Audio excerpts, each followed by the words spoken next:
Hi America, welcome back to the Chon cast. So pretty soon here, my native Angelians in my homeland of Los Angeles, California are getting ready to head to the polls. And it's also looking increasingly more likely like Angelians may punch themselves in the dick this year. That's because as truly mind-boggling and terrifying as it is, there's a very real possibility they may elect lifetime grifter and reality TV goblin Spencer Pratt as the next mayor of Los Angeles. Yes, that's Spencer Pratt.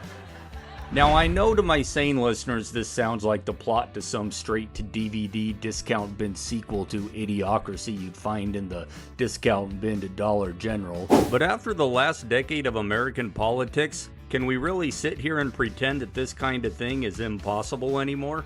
Because I remember 2016 too. I remember everybody laughing. This is a joke, right? There's no way. Americans aren't that stupid. And then half the country looked directly into the camera and said, "Hold my beer." And now, in the year of our underlord 2026, we find ourselves here again. And honestly, Spencer Pratt probably has way more of a chance of winning than he has any business having. That's because Angelians are pissed off, and frankly, rightfully so. LA has a homelessness crisis. There's an affordability crisis, a mental health crisis. Traffic's somehow gotten worse. Shit, you practically need a GoFundMe and a cosigner just to rent a closet with black mold and a shared bathroom next to a guy named Razor who breeds ferrets. So people are frustrated. And when people get desperate, they start falling for anybody willing to grab a microphone and scream their frustrations back at them. And that's where people like Donald Trump and Spencer Pratt come in. That's all these grifters do. They don't solve problems, they narrate them. Spencer Pratt's entire campaign so far appears to just be him driving around Skid Row pointing out things everybody already knows. Wow, there's a lot of homeless people here. Wow, the streets are dirty. Wow, this is bad. Like no shit, genius. That's not leadership, that's just noticing things. He's standing in front of a pile of dirt without a broom or dustpan demanding you vote for him because he says he'll sweep it up. Okay, how? What's the plan? Where are the numbers? Where are the policies? Where are the details? Because common sense is not a fucking housing policy. And that's the part that scares me most about modern politics now. We've got into this point where idiot grifters are allowed to just walk into a room, point at a problem everybody already agrees sucks, and somehow that alone gets treated like leadership. Crime is bad. Homelessness is bad. This economy sucks. Okay, congratulations. You've achieved the observational skills of a drunk guy at the bus stop. But somehow, this gets framed as telling it like it is. And if you're sitting there going, "Well, Chon, maybe Spencer Pratt has some good ideas." Okay, cool. Then by all means, somebody please tell me what the fuck they are. Because from what I can tell, his campaign platform is basically, "Things suck, elect me, vibes, bro." Now let's talk about who Spencer Pratt actually is. Because some of you are either too young or too brain damaged by influencer culture to remember. Spencer Pratt is not some brilliant businessman. He's not some policy wonk expert. He's not some successful reformer. He is a reality TV villain from 20 years ago whose greatest achievement was being a professional douchebag on MTV. This is a man who blew through $10 million. $10 million. Not quite as impressive as bankrupting casinos, but still an elite level of financial incompetence, including reportedly spending over $1 million on crystals because he thought the Mayan Apocalypse was coming. This is the financial genius you want running Los Angeles? This man said that the earth was flat. He promoted Sandy Hook conspiracy bullshit, and he went bankrupt twice despite starting rich. Twice. Bro, most people go bankrupt because life crushed them. This dude started on third base and still got tagged out. And now this dude wants to run one of the largest cities on earth? Are you out of your fucking minds? This is a 40-something-year-old man who has basically never had a real job. His entire life plan was be famous. That was it.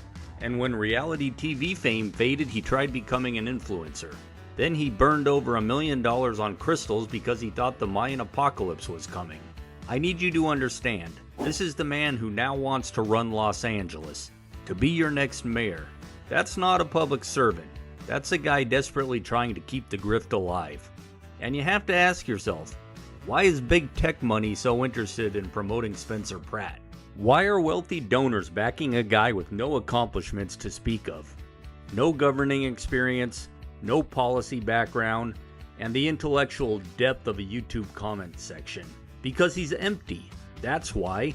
He doesn't stand for anything. This is a branding exercise. A well-done marketing campaign that he's not even running. Empty vessels are useful because powerful people can fill them with whatever they want. He is not coming to solve homelessness. He is not coming to make housing affordable.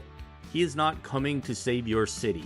Those are extremely complicated problems involving economics, zoning, healthcare, addiction treatment, mental illness, wages, development interest, corruption, state funding, federal funding, and about 1,000 other moving parts. There is no magic common sense button.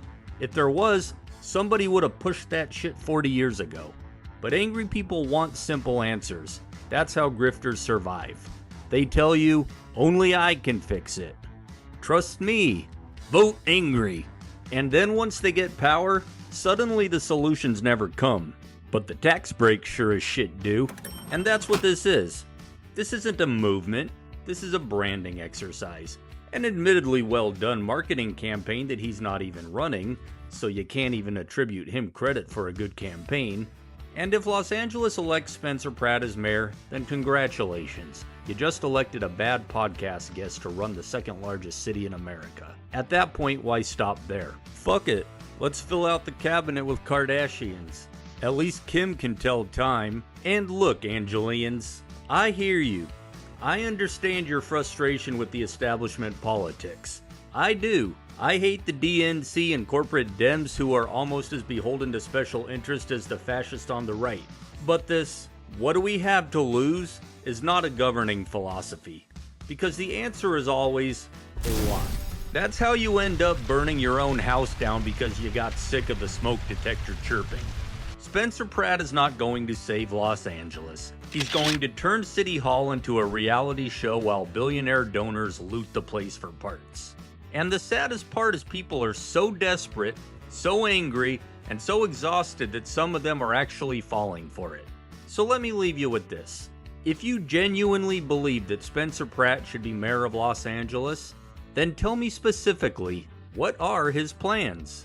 Not vibes, not slogans, not common sense, not he tells it like it is. Give me actual plans. Because if your entire political philosophy boils down to, well, at least he's angry too, then congratulations. You are punching yourself in the dick. Come on, Los Angeles.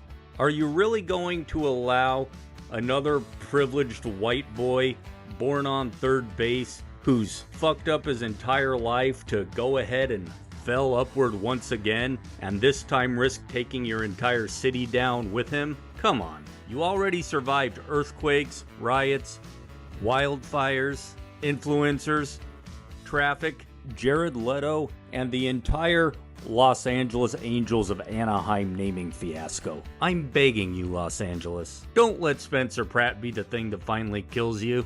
Alright, that's it for today. If you liked the video, like the video.